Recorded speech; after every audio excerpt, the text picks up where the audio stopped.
Lord. Thank you for this blessing. Salamat sa pagkakataong ito, Panginoon. Yes, Father. Lord, I lift up to you, Lord, this morning's worship. Lift up to you, Lord, these men and women, oh Lord, who are here.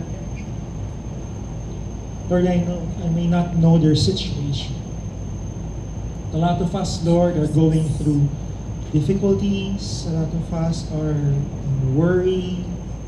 Marami po sa amin ang nangangamba, natatakot,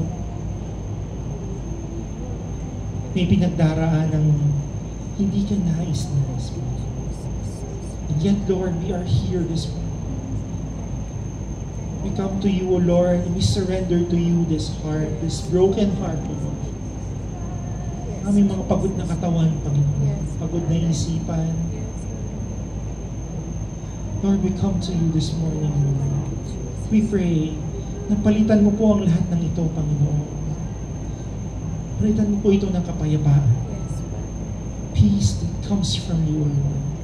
Pray for comfort, O Lord, sa aming mga kapatid ngayong umaga nito who are going through difficulties, worries, need of healing. I pray, O Lord, nakatagpuin mo po ang bawat isa sa amin ayon sa kanilang mga pangangailangan.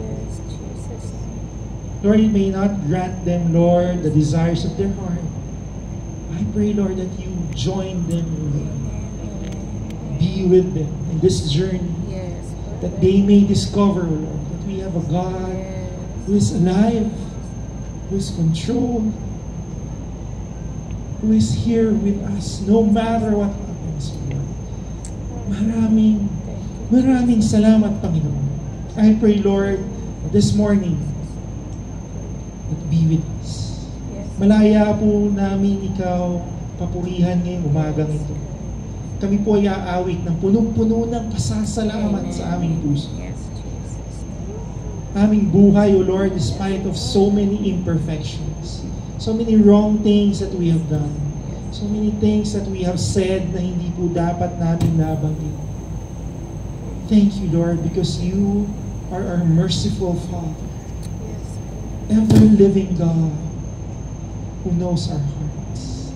Maraming salamat, Panginoon. I lift up to you, Lord, these men and women, Lord.